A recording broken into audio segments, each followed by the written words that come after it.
사사기 18장 21절부터 마지막 31절까지 말씀입니다. 그들이 돌이켜서 어린아이들과 가축과 값진 물건들을 앞세우고 길을 떠나더니 그들이 미가의 집을 멀리 떠난 때에 미가의 이웃집 사람들이 모여서 단 자손을 따라붙어서 단 자손을 부르는지라. 그들이 얼굴을 돌려 미가에게 이르되 네가 무슨 일로 이같이 모아가지고 왔느냐 하니 미가가 이르되 내가 만든 신들과 제사장을 빼앗아 갔으니 이제 내게 오히려 남은 것이 무엇이냐. 너희가 어찌하여 나더러 무슨 일이라고 하느냐 하는지라. 단 자손이 그에게 이르되 네 목소리를 우리에게 들리게 하지 말라.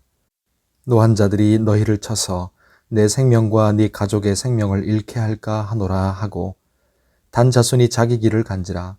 미가가 단 자손이 자기보다 강한 것을 보고 돌이켜 집으로 돌아갔더라. 단 자손이 미가가 만든 것과 그 제사장을 취하여 라이스에 이르러 한가하고 걱정 없이 사는 백성을 만나 칼날로 그들을 치며 그 성읍을 불사르되 그들을 구원할 자가 없었으니 그 성읍이 베드로흡 가까운 골짜기에 있어서 시돈과 거리가 멀고 상종하는 사람도 없었음이었더라. 단 자손이 성읍을 세우고 거기 거주하면서 이스라엘에게서 태어난 그들의 조상 단의 이름을 따라 그 성읍을 단이라 하니라. 그 성읍의 본 이름은 라이스였더라. 단 자손이 자기들을 위하여 그 새긴 신상을 세웠고 모세의 손자요 게르솜의 아들인 요나단과 그의 자손은 단 지파의 제사장이 되어 그 땅 백성이 사로잡히는 날까지 이르렀더라. 하나님의 집이 실로에 있을 동안에 미가가 만든 바 새긴 신상이 단 자손에게 있었더라. 아멘. 오늘 기도하는 우리에게 하나님의 은혜가 함께 하시기를 바랍니다. 어제 18장 앞부분을 보면서 이스라엘의 타락을 보여주는 한 구절을 꼽았습니다. 1절이었죠. 그때 이스라엘의 왕이 없었다. 한 개인만이 아니라 지파 전체가 하나님을 왕으로 삼지 않고 자기 소견에 옳은 대로 행했다는 것입니다. 오늘 21절부터 이 31절까지의 뒷부분을 보면서 이스라엘의 타락상을 보여주는 두 구절을 더 보겠습니다. 두 번째 30절 말씀입니다. 단 자손이 자기들을 위하여 그 새긴 신상을 세웠고 모세의 손자여 게르솜의 아들인 요나단과 그의 자손은 단 지파의 제사장이 되어 그 땅 백성이 사로잡히는 날까지 이르렀더라.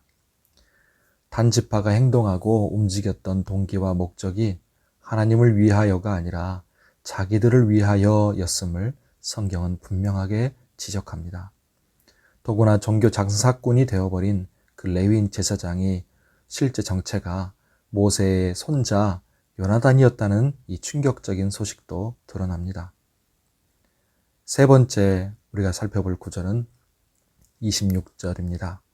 단 자손이 자기 길을 간지라. 미가가 단 자손이 자기보다 강한 것을 보고 돌이켜 집으로 돌아갔더라 말씀합니다. 단 지파가 미가를 하나님의 뜻이나 공의가 아니라 무력으로 위협했던 것입니다. 타락한 백성, 이 타락한 시대를 지배하는 것은 더 이상 진리도 아닙니다. 사랑도 아닙니다. 그저 힘의 논리였습니다.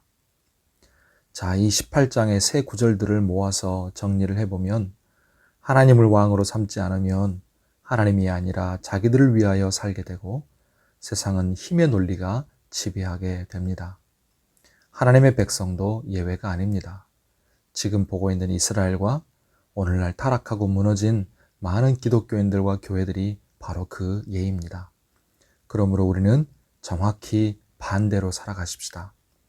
그런 점에서 베드로전서 4장 1절 이하의 말씀을 우리가 생각하기를 원합니다. 그리스도께서 이미 육체의 고난을 받으셨으니 너희도 같은 마음으로 갑옷을 삼으라. 이는 육체의 고난을 받은 자는 죄를 거쳤음이니 그 후로는 다시 사람의 정욕을 따르지 않고 하나님의 뜻을 따라 육체의 남은 때를 살게 하려 함이라. 너희가 음란과 정욕과 술취함과 방탕과 향락과 무법한 우상 숭배를 하여 이방인의 뜻을 따라 행한 것은 지나간 때로 족하도다. 아멘.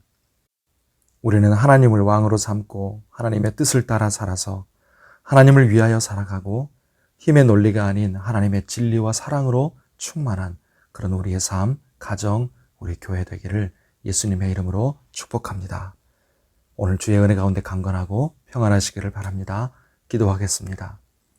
하나님 아버지, 저마다 자기의 뜻과 욕망을 따라 살고 있는 이 타락한 세상 속에 우리를 불러 살게 하신 하나님의 뜻을 우리가 생각합니다. 우리가 섬기고 따를 왕은 오직 하나님이심을 이 아침에 다시 또 고백합니다. 베드로전서 말씀을 기억하여서 우리는 하나님의 뜻을 따라 우리 육체의 남은 때를 살아가게 해주시고 힘의 논리가 지배하는 세상 속에서 하나님의 사랑으로 섬기는 자들이 되게 해주시옵소서. 그래서 우리가 진정 성도다운 성도, 교회다운 교회가 되게 도와주시고 오늘도 우리의 삶을 은혜와 평강으로 붙들어 주시옵소서. 환우들을 지키사 주님 치료하시고 회복되게 하여 주옵소서.